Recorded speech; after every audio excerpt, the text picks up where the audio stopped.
The news প্লাছৰ জৰিয়তে আমি কেইবাটাও খবৰ আপোনালোকক জনাবলৈ চেষ্টা কৰিম। প্ৰথমতে উল্লেখ কৰিব বিচাৰিছোঁ আজিৰ দিনটোত মুখ্যমন্ত্ৰী ডক্টৰ হিমন্ত বিশ্ব শৰ্মাই কেবিনেট বৈঠকৰ পিছত সংবাদমেল সম্বোধন কৰিছে আৰু এই সংবাদমেলতে কেবিনেট বৈঠকত লোৱা সিদ্ধান্ত সন্দৰ্ভত অৱগত কৰিছে। আমি স্কিল চেণ্টাৰ খোলাৰ বাবে সিদ্ধান্ত লৈছোঁ আৰু এই গোটেই স্কিল চেণ্টাৰখিনি নিৰ্মাণ কৰিবলৈ যাওঁতে 90 কোটি টকাৰ খৰচ হ'ব। 90 কোটি টকাৰ 80 কোটি টকাৰ অৰ্থাৎ 90 কোটি টকাৰ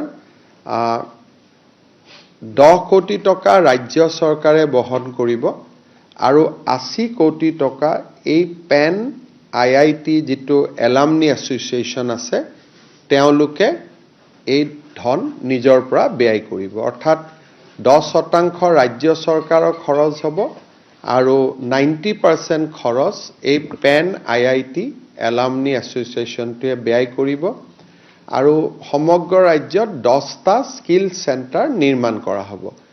এই স্কিল চেণ্টাৰৰ পৰা পাছ কৰা ল'ৰা ছোৱালীসকলক কৰ্ম সংস্থাপন দিয়াৰ দায়িত্ব এই এছ'চিয়েশ্যনটোৱে গ্ৰহণ কৰিব। আমাৰ অসম বিধানসভাত উত্থাপন কৰিবলগীয়া কেইবাখনো বিধায়ক আজি কেবিনেটে অনুমোদন দিয়ে।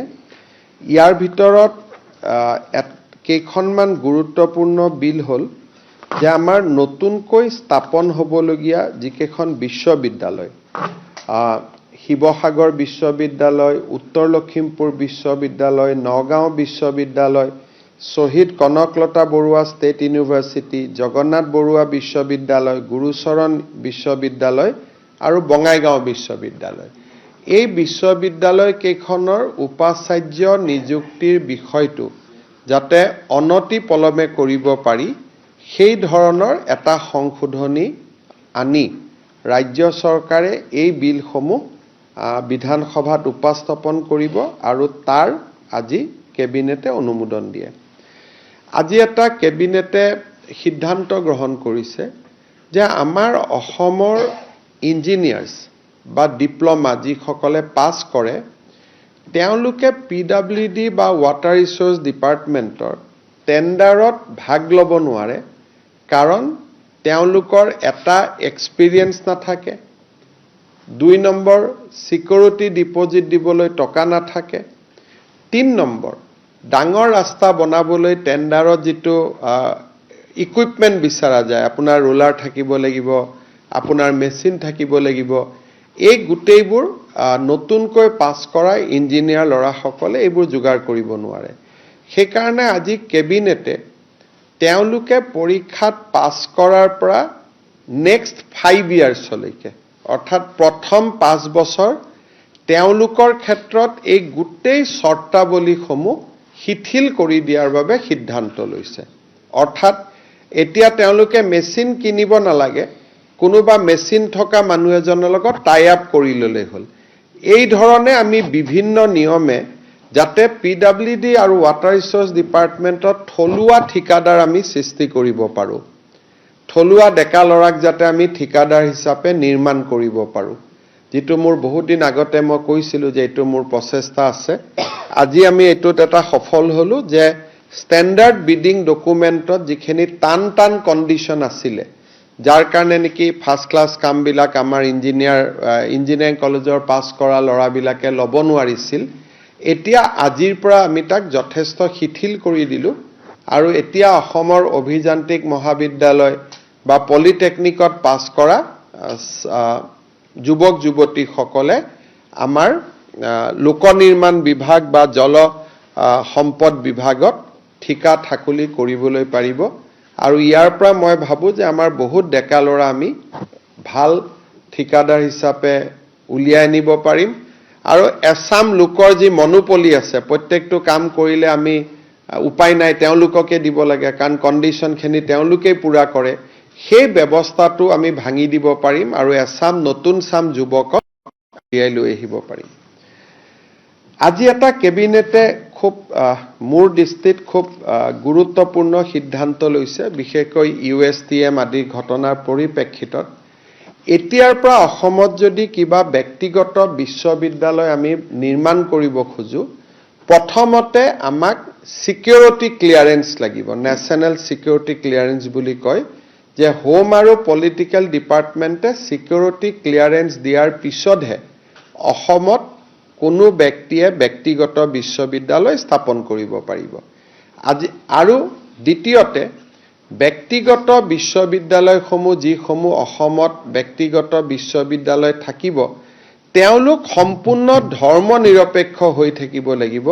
ধৰ্মান্তৰকৰণ আদি জাতীয় বিষয়বস্তুৰ লগত তেওঁলোকে প্ৰত্যক্ষভাৱে পৰোক্ষভাৱে জড়িত হ'ব নোৱাৰিব।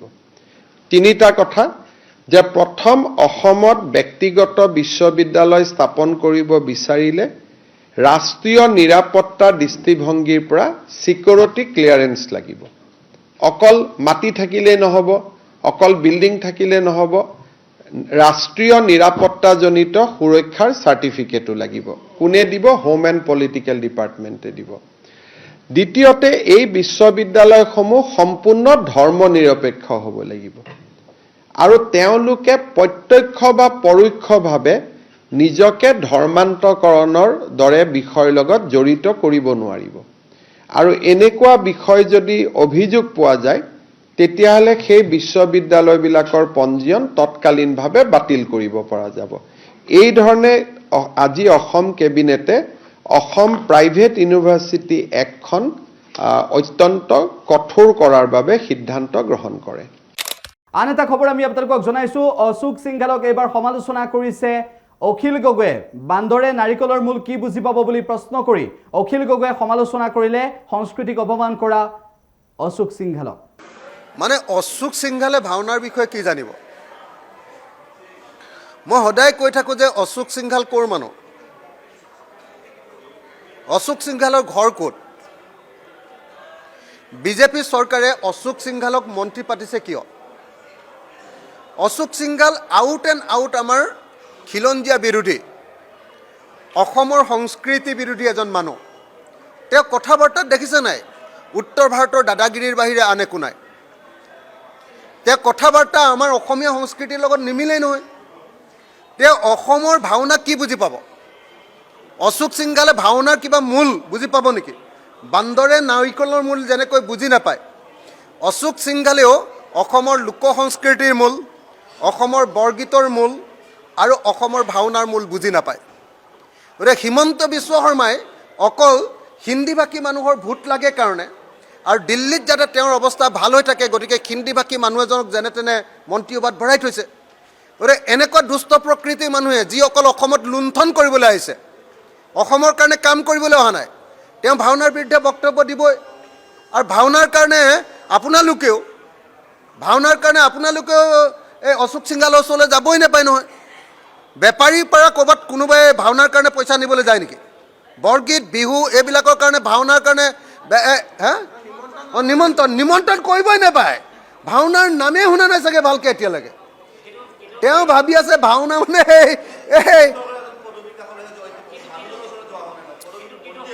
সেই মানুহজন অসমীয়া মানুহ নহয়। অসমলৈ কেতিয়া আহিলে? মই সদায় সুধি থাকোঁ, অশোক সিংঘাল অসমলৈ কেতিয়া আহিলে? তেওঁ ঘৰ ক'ত? তেওঁ অসমৰ ঠিকনা ক'ত? তেওঁ অসমত লুণ্ঠন কৰি, গোটেই গুৱাহাটীৰ মাটি লুণ্ঠন কৰি এপাৰ্টমেণ্ট বনোৱাৰ বাহিৰে অসমত তেওঁৰ অৱদান কিবা আছে নেকি? লুণ্ঠনৰ বাহিৰে তেওঁৰ কিবা অৱদান আছে নেকি?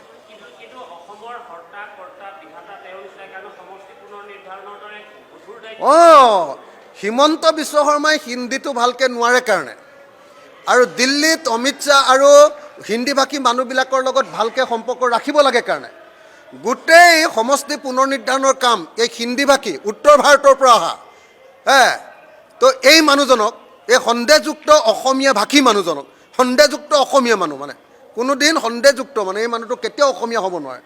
1000 বছৰ থাকিলেও নোৱাৰে, কাৰণ একদম আপুনি কালচাৰটো চাবচোন, অসমীয়া বিৰোধী কালচাৰ একদম। কালচাৰটোৱে দাদাগিৰি, উত্তৰ ভাৰতৰ দাদাগিৰি কালচাৰ হয়নে নহয়? আপোনালোকে চাব, আপোনালোকৰ লগত কথা পাতিলেও যেনেকৈ কথা পাতিব, মইতো কথাই নাপাতো, সেইকাৰণে মই ওলোটাই দমহে দিওঁ অকল। আপুনি কি অসমীয়া মানুহক ভালকৈ কথা ক'ব, এনেকৈ কওঁ মই। গতিকে অশোক সিংঘালৰ ওচৰলৈ ভাওনাৰ কথাক লৈ যাবই নাপায়।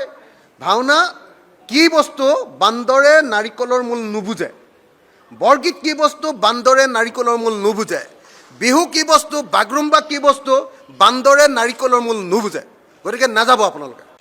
আন এটা গুৰুত্বপূৰ্ণ খবৰ আমি আপোনালোকক জনাব বিচাৰিছোঁ লুৰিণজ্যোতি গগৈ সৰব হৈ পৰিছে অশোক সিংহালক তীব্ৰ সমালোচনা কৰা পৰিলক্ষিত হ'ল মন্ত্ৰী অশোক সিংহাল ডাঙৰীয়াৰ ভাওনা আৰু গুৰুজনাৰ প্ৰতি স্পৰ্ধা চাওকচোন ভাওনা সংস্কৃতি আৰু গুৰুজনাৰ মহান আদৰ্শৰ প্ৰতি স্পৰ্ধা অকল জনোৱাই নহয় তাৰ উপৰিও প্ৰেছ ক্লাবে পতা অনুষ্ঠান এটাৰ আমন্ত্ৰণৰ সময়ত যি ধৰণৰ বিৰূপ মন্তব্য কৰিছে মই ভাবোঁ যে এইটো জাতীয় জীৱনৰ এটা মহান সংস্কৃতিৰ প্ৰতি অপমান অসমৰ মানুহৰ স্বাভিমানৰ প্ৰতি অপমান গতিকে তাৎক্ষণিকভাৱে এইগৰাকী ব্যক্তিক মন্ত্ৰীসভাৰ পৰা অপসাৰণ কৰিবৰ কাৰণে মুখ্যমন্ত্ৰীয়ে ব্যৱস্থা গ্ৰহণ কৰিব লাগে অশোক সিংহাল ডাঙৰীয়া সেইগৰাকী মানুহ যিগৰাকীয়ে আমাৰ থলুৱা মানুহৰ মাটি বেআইনীভাৱে দখল কৰি তাৰ ওপৰত তেওঁ নিৰ্মাণ কাৰ্য চলাইছিল এইগৰাকীয়ে অশোক সিংহাল যিগৰাকীয়ে অসমৰ জাতীয় জীৱনৰ ৰাজনৈতিক ভৱিষ্যত জড়িত হৈ থকা সমষ্টি পুনৰ নিৰ্ধাৰণ প্ৰক্ৰিয়াটো অসমৰ মুখ্যমন্ত্ৰীয়ে তেওঁৰ হাতত তুলি দি জাতিটোৰ ভৱিষ্যত ধ্বংস কৰিবৰ কাৰণে চিন্তা চৰ্চা কৰিছিল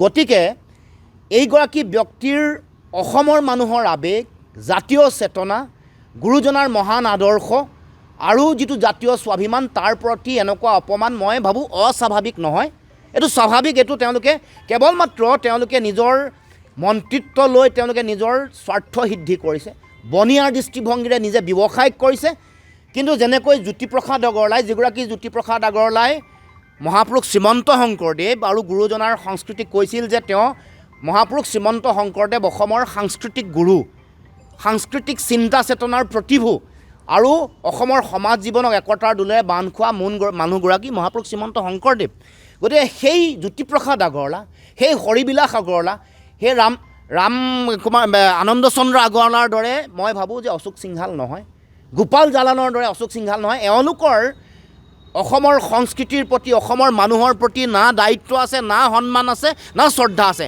তেওঁলোকৰ মন্ত্ৰিত্বটো লৈ কেৱল মাত্ৰ তেওঁলোকে নিজৰ স্বাৰ্থ সিদ্ধি কৰিছে বনিয়া ৰাজ কৰিছে আৰু এনেকৈ লুণ্ঠন চলাই বেলেগৰ মাটি বেদখল কৰি কব্জা কৰি নিজৰ ব্যৱসায়িক স্বাৰ্থ সিদ্ধি কৰিবৰ কাৰণে কাম কাজ কৰি আহিছে সেইকাৰণে মই মুখ্যমন্ত্ৰীক দাবী জনাইছোঁ যে তাৎক্ষণিকভাৱে তেওঁ মন্ত্ৰিত্বৰ পৰা বহিষ্কাৰ কৰিব লাগে আৰু মই সংবাদ জগতৰ সকলো যিসকল মালিক আছে যিসকল সম্পাদক আছে তেওঁলোককো কৈছোঁ যে এই যে মহাপুৰুষ শ্ৰীমন্ত শংকৰদেৱৰ মহান অৱদানক অপমান কৰিলে গুৰুজনা জাতীয় স্বাভিমানক অপমান কৰিলে কোনো কাৰণতে যাতে তেওঁলোকে ক্ষমা নকৰে তেওঁক বাধ্য কৰোৱাই অসমৰ মুখ্যমন্ত্ৰীক যাতে তেওঁ মন্ত্ৰিত্বৰ পৰা তেওঁক যাতে বিতাৰণ কৰিব পাৰে আৰু অন্যথা এই কাম যদি কৰা নহয় মই ভাবোঁ যে অসমৰ জাতীয় জীৱনলৈ যিবোৰ আক্ৰমণ চলিছে এই আক্ৰমণৰ এটা অংশ হিচাপে এইটো পৰিগণিত হ'ব আৰু আহি থাকিব লগা দিনসমূহত এনেকুৱা কাম কাজ কৰিবৰ কাৰণে অশুভ শক্তিসমূহে তেওঁলোকে লাই পাব আৰু সাহস পাব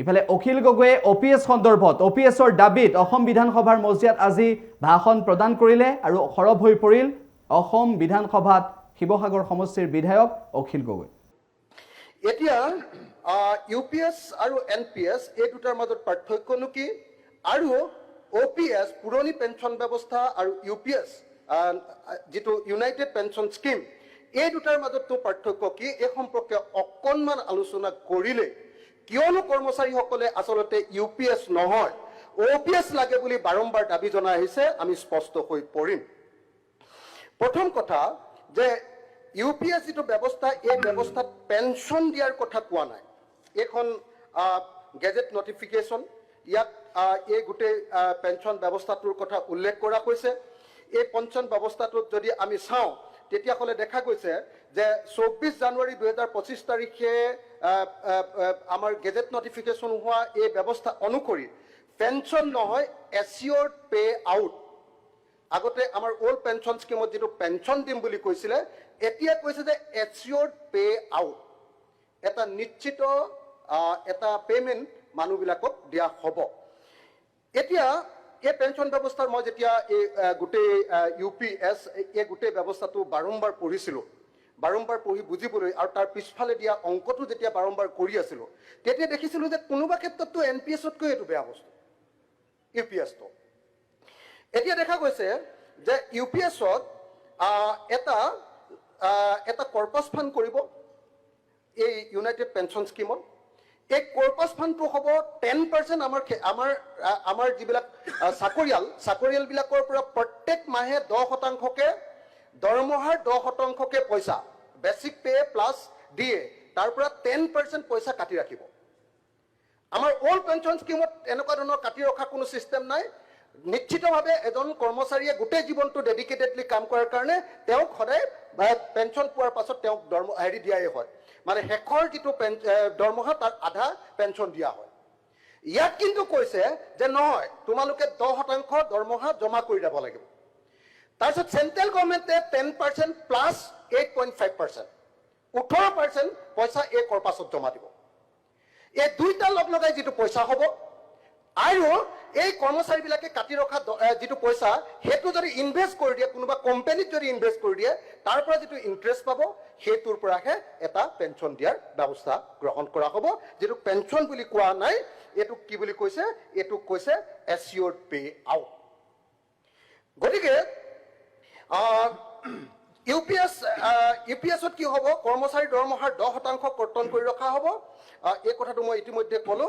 গতিকে দৰমহা প্ৰত্যেকজন কৰ্মচাৰীয়ে 10%কে প্ৰত্যেক মাহতে কমকে পাব। 1 নম্বৰ। এনপিএছত নিৰ্দিষ্ট পৰিমাণৰ পেঞ্চন নাছিলে, অপিএছত নিৰ্দিষ্ট পৰিমাণৰ পেঞ্চন, শেষৰ যিটো দৰমহা তাৰ আধা। ইউপিএছত কি? ইউপিএছত 3টা ভাগ। 10 বছৰ যদি চাকৰি কৰিছে তেতিয়াহ'লে 10,000 মিনিমাম পেঞ্চন। 10 বছৰ যদি অতি কমেও 10 বছৰ কৰিছে তেতিয়াহ'লে 10,000 টকাৰ ন্যূনতম পেঞ্চন।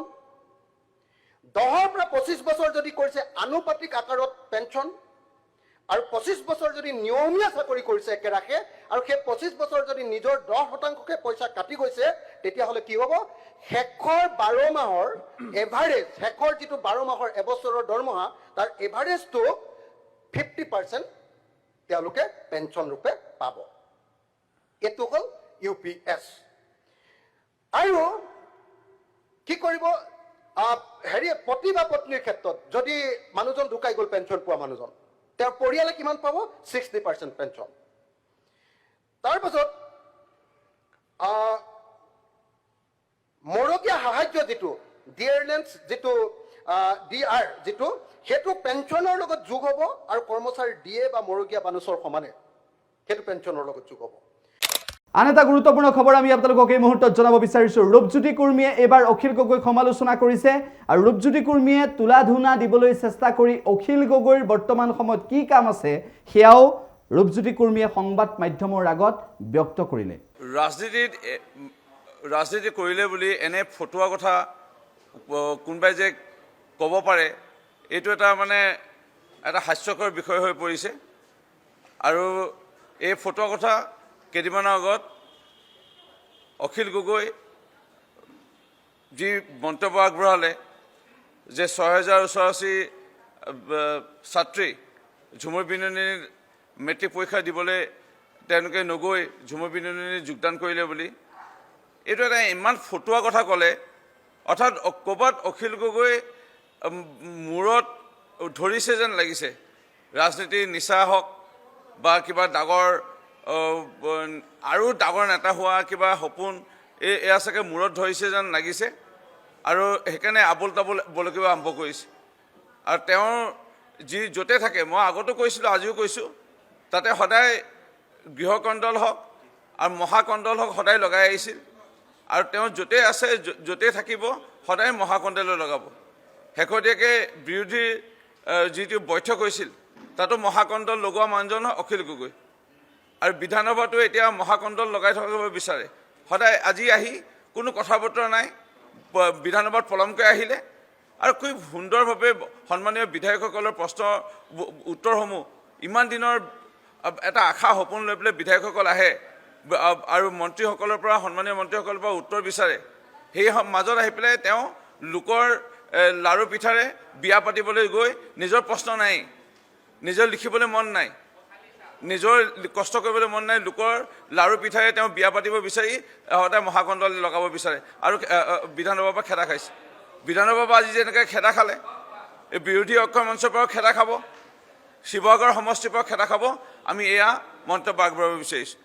তিতাবৰ সমষ্টিৰ এজন পিতৃ ইমানেই আৱেগিক হৈছিল যে মোৰ ছোৱালী অহা বৰ্ষতো হয়তো মেট্ৰিক দিব পাৰিব, কিন্তু ঝুমুৰ বিননি প্ৰত্যেকবাৰে নাহিব। আজি প্ৰত্যেক চাহ জনগোষ্ঠীৰ লোকসকলৰ যিটো আৱেগ, যিটো মাননীয় মুখ্যমন্ত্ৰী ডক্টৰ হেমন্ত বিশ্ব শৰ্মা ডাঙৰীয়াৰ যিটো প্ৰয়াস আজি বিশ্ব দৰবাৰলৈ ঝুমুৰক লৈ যোৱালৈ ইয়াক আমি আন্তৰিকতাৰে আমি আদৰিছিলোঁ আৰু সকলোৱে আনন্দৰে উৎসাহেৰে কোনোবা কলেজৰ প্ৰফেচাৰ কোনোবা স্কুলৰ শিক্ষয়িত্ৰী কোনোবা এডভকেট কোনোবাই মাষ্টাৰ ডিগ্ৰী কৰি আছে কোনোবাই PhD কৰি আছে তেনে ছোৱালীসকলে বা ছাত্ৰীসকলে আহি পেলাই ইয়াত এই ঝুমুৰ পিন্ধি যোগদান কৰিছে এয়া মই কোৱা কথা নহয় প্ৰত্যেকৰ কেমেৰাত আপোনালোকে আবদ্ধ হৈছিলে যেতিয়া আপোনালোকে আমাৰ ঝুমুৰ পিন্ধি নাচনীসকলৰ মন্তব্য লৈছে ইমানে আন্তৰিকতা আমাৰ এই ঝুমুৰ পিন্ধিক লৈ পেলাই আমাৰ ৰাইজ জড়িত হৈ পৰিছিল যি সময়ত আজি বিজেপি আজি চৰকাৰ কেন্দ্ৰ চৰকাৰ মাননীয় আজি প্ৰধানমন্ত্ৰীগৰাকী নেতাগৰাকীৰ প্ৰয়াস মাননীয় মুখ্যমন্ত্ৰী ডক্টৰ হেমন্ত বিশ্ব শৰ্মা ডাঙৰীয়াৰ নেতৃত্বত ভাৰতীয় জনতা পাৰ্টীৰ নেতৃত্বৰ যি আমাৰ চৰকাৰ ৰাজ্যত আছে এই দুটা চৰকাৰৰ প্ৰয়াস আজি চাহ জনগোষ্ঠী আদিবাসী লোকসকলৰ প্ৰথমবাৰৰ কাৰণে দেখা পালে 80 বছৰ স্বাধীনতা হ'বলৈ এই মুহূৰ্তত 80 বছৰলৈকে উপযুক্ত সন্মান আমি পোৱা নাছিলোঁ আজি আমাৰ মহামহিম দেশৰ ৰাষ্ট্ৰপতি দ্ৰৌপদী মুৰ্মু ডাঙৰীয়ানীক আদিবাসী এগৰাকী মহিলাক দেশৰ ৰাষ্ট্ৰপতি আজি স্থানত উপদিষ্ট কৰাই হওক চাহ বাগান অঞ্চলৰ লাইনৰ ৰাস্তা পকীকৰণে হওক আজি চাহ জনগোষ্ঠীৰ লোকসকলৰ আজি অসম নাগালেণ্ড অসম মেঘালয় অসম অৰুণাচল দুৰ্গম অঞ্চলত আজি হাইস্কুল নিৰ্মাণ কৰা হওক আজি কলেজ নিৰ্মাণ কৰাই হওক আজি চাহ জনগোষ্ঠীৰ লোকসকলে পোনপ্ৰথমবাৰৰ বাবে এই অসমত আজি ঘাম পেলাই এই মাটিত আজি চাহ উৎপাদন কৰি হওক তেল শোধনাগাৰ ৰেল লাইন ডাঙৰ ৰাষ্ট্ৰীয় ঘাইপথ আজি নিৰ্মাণ কৰাৰ ক্ষেত্ৰত এই অসমৰ বৃহত্তৰ আজি বৰ অসমক আজি সৃষ্টি কৰাত অকণমান হ'লেও আজি কিঞ্চিত বৰঙণি আগবঢ়াইছে এই চাহ জনগোষ্ঠী আদিবাসী লোকসকলে অসমত যিটো অৱদান কিন্তু পোনপ্ৰথমৰ বাবে APSCত যেতিয়া আজি এটকাও নোহোৱাকৈ চাকৰি দিয়া ব্যৱস্থা গ্ৰহণ কৰিলে আজি সমগ্ৰ অসমৰ লগতে মোৰ মৰিনী সমষ্টি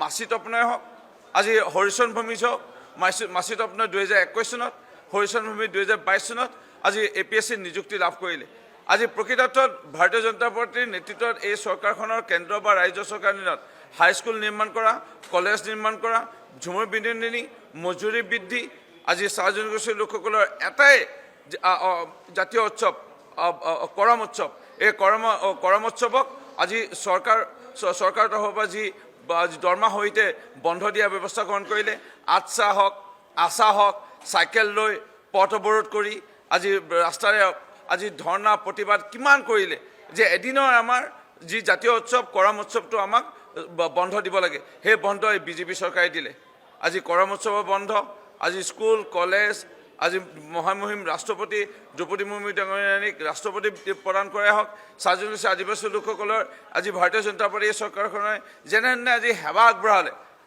আজি ৰাইজ আজি বিজেপি দলৰ চৰকাৰৰ প্ৰতি আকৃষ্ট হোৱা এই দেখা পায় আজি মই আকৌ কৈছোঁ এই মহাকণ্ডল লগোৱা এই অখিল গগৈ এই আবুল তাবুল বলকাল লৈ আমি ধিক্কাৰ দিছোঁ আৰু মোৰ বিশ্বাস ভৱিষ্যতৰ দিনা চাহ জনগোষ্ঠীৰ লোকসকলক এই মন্তব্যই তেওঁ অপমান কৰাই নহওক চাহ জনগোষ্ঠী আদিবাসী লোকসকলক অপদস্থ কৰিছে কোনো চাহ বাগান আৰু আদিবাসী অঞ্চলত এই অখিল গগৈ নামৰ এই প্ৰাণীজনক সোমাব দিব নালাগে এই একেবাৰে বৰ্জন কৰিব লাগে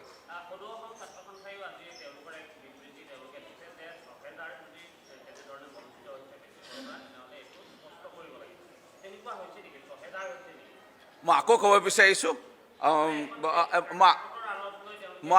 বিচাৰিছোঁ মই এজন বিধায়ক মই উইথ ৰেছপনচিবিলিটি মই দায়িত্ব সহকাৰে এই বক্তব্য অলপ আগত আপোনালোকৰ আগবঢ়ালোঁ সেৱাৰ পৰা তথ্য লোৱা হ'ল আৰু ইয়াৰ লগতে প্ৰত্যেক বিভিন্ন চেণ্টাৰৰ পৰা তথ্য লোৱা হ'ল বিভিন্ন জিলা আয়ুক্তৰ লগত কথা পতা হ'ল প্ৰত্যেক বৰ্ষত 400 বা 500 ছাত্ৰ বা ছাত্ৰী বিভিন্ন কাৰণবশতঃ অসুখৰ কাৰণতে হওক বা বিভিন্ন ৰোগৰ কাৰণতে হওক বা বিভিন্ন কাৰণত তেওঁলোকে পৰীক্ষা দিবলৈ নাহে 400 বা 500 আৰু উক্ত দিনা যদি 400 বা 500 গোটেই অসমৰ সৰ্বমুঠ গোটেই অসমৰ 400 বা 500 ওচৰ ছাত্ৰ ছাত্ৰী অহা নাই তে 6000 সংখ্যাটো ক'ত পালে এইটো গোটেই অসমৰ তাকো চাহ জনগোষ্ঠী নহয় ইয়াৰ বিভিন্ন জাতি জনগোষ্ঠী যি আছে গোটেই অসমৰ আৰু তেনেস্থলত এই 6000 যিটো এইটোতো মই আকৌ কৈছোঁ নহয় এটা ফাল্টু ফটোৱা কথা এটা এজন অসম পবিত্ৰ বিধানসভাৰ বিধায়ক এইটো মূৰত অকণমান মালটো থাকিব লাগে 6000 ছাত্ৰী ইয়াত আহিব আৰু দেউতাক মাকে পৰীক্ষা দিবলৈ নিদি ইয়াত পঠিয়াব তিতাবৰৰ এজন পিতৃ তেওঁ আৱেগৰ অতি হৈ পেলাই তেওঁ পঠিয়াইছে। তেওঁ দায়িত্ব ছাত্ৰীগৰাকীও পিতৃৰ লগত কথা পাতিছে আৰু পৰিয়ালটোক কৈছে যে অহাবাৰ আমি দিমেই, ভালধৰণে পাছ কৰিমেই, ফাৰ্ষ্ট ডিভিজন পাছ কৰিম, লেটাৰ লৈ পাছ কৰিম। সেই চিকিউৰিটিৰ ভিত্তিত সেই দুগৰাকী নাচনী বা ছাত্ৰীক দেউতাকে অনুমতি দিছে আৰু নিজেও লৈ আহিছে, নিজেও ঢোল বজাইছে। আৰু এইটো এটা আৱেগ বিজেপি চৰকাৰৰ প্ৰতি যিটো আজি ৰাইজৰ দেখা পাইছে, এইটো লৈ পেলাই মই কৈছোঁ নহয়, মহাকণ্ডল বিধানসভাৰ পৰা অখিল গগৈ খেদা হৈছে আৰু এই বিৰোধী যিটো ঐক্য মঞ্চ তাৰ পৰাও তেওঁ এক প্ৰকাৰে খেদা খাইছে। অহাবাৰ শিৱসাগৰ সমষ্টিৰ পৰাও খেদা খাব। আন এটা গুৰুত্বপূৰ্ণ খবৰ আমি আপোনালোকক জনাবলৈ চেষ্টা কৰিছোঁ। NHMৰ কৰ্মচাৰীয়ে কৰ্মবিৰতি ৰূপায়ণ কৰিছে। 3 দিনীয়া কৰ্মবিৰতি পালন কৰিব। ৰাজ্য চৰকাৰলৈ হুংকাৰ প্ৰদান কৰিছে আৰু প্ৰাপ্যৰ দাবীত তেওঁলোকে কৰ্মবিৰতি কাৰ্যসূচী ৰূপায়ণ কৰিছে।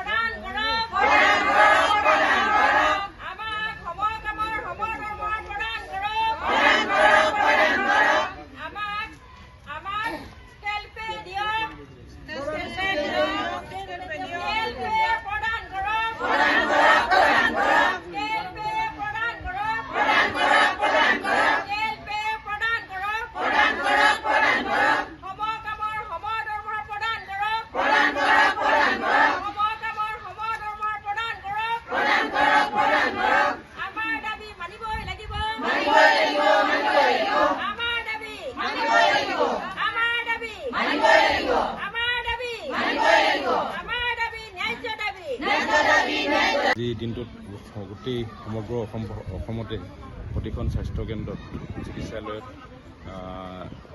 ধৰ্মঘটৰ এটা কাৰ্যসূচী হাতত লোৱা হৈছে। যিহেতুকে আজি NHMৰ শুভাৰম্ভণি হোৱাৰ পৰা আজিৰ দিনটোলৈকে প্ৰায় 16-18 বছৰ হৈ গ'ল, কিন্তু কোনো ধৰণৰ এই কৰ্মচাৰীসকলৰ সম্পৰ্কত চৰকাৰে আজিলৈকে কোনো ধৰণৰ এটা সুবিধা প্ৰদান কৰা নাই। কৰ্মচাৰীসকলে জনসাধাৰণৰ লগত যেনেধৰণে ওতঃপ্ৰোতভাৱে জড়িত হৈ আছে সেৱাৰ মানসিকতাৰে, সেই মানসিকতাটো যাতে ইতিবাচক দিশে যদি আৰু অলপ আগবাঢ়ি লৈ যাব পৰা যায়, তাৰ কাৰণে চৰকাৰে যাতে ব্যৱস্থাটো অতি সোনকালে কৰি দিয়ে। যিহেতুকে আমি NHM কৰ্মচাৰী সন্থাই কোনোদিনে আমি নাভাবোঁ যে এইখিনি জনসাধাৰণৰ লগত আমাৰ যিটো সম্পৰ্ক বৰ্তমানে গঢ় লৈ উঠিছে, সেই সম্পৰ্কটো তেখেতসকলে বিৰূপ প্ৰভাৱ নপৰক, এটা নেতিবাচক দিশলৈ গতি নকৰক। গতিকে আমি চৰকাৰক অতি সোনকালে এইটো দাবী জনাব বিচাৰিছোঁ যে এই NHM কৰ্মচাৰীসকলে যেনেধৰণে শোষিত বা বঞ্চিত হৈ আছে অন্য কৰ্মচাৰীসকলৰ তুলনাত, এখেতসকলে এই সমস্যাখিনি অতি সোনকালে সমাধান কৰি দিয়ক। যিহেতুকে গোটেই চিকিৎসা ব্যৱস্থাটোত এই কৰ্মচাৰীসকলক যদি আঁতৰাই ৰখা হয়, তেতিয়াহ'লে গোটেই চিকিৎসা ব্যৱস্থাটো অচল হৈ পৰিব। গতিকে আমি অনাগত দিনবিলাকত চৰকাৰক খুব ইতিবাচক দিশে যাতে এই আন্দোলনটোক যাতে তেখেতসকলে লয়, ইতিবাচক দিশ হিচাপে লয়, আৰু যাতে জনসাধাৰণৰ লগতে এই স্বাস্থ্য সেৱাত জড়িত হৈ থকা কৰ্মচাৰীসকলে যাতে এটা ভৱিষ্যতে এটা ভাল মানসিকতা, ইতিবাচক মানসিকতাৰে যাতে আগবাঢ়িব পাৰে নিজৰ চিকিৎসা সেৱাৰ ক্ষেত্ৰত, তাকে আমি কামনা কৰিছোঁ। যাতে আমি কোনোদিন নিবিচাৰোঁ যে এনেকুৱা ধৰণৰ এটা কাৰ্যসূচী হাতত লৈ আমি আমাৰ যিসকল জনসাধাৰণ আছে, আমি ৰোগীসকল আছে, আমি তেখেতসকলক বঞ্চিত কৰিম। গতিকে আমি সদায় এটা পজিটিভ ধাৰাৰে আমি আগবাঢ়ি গৈ আছোঁ।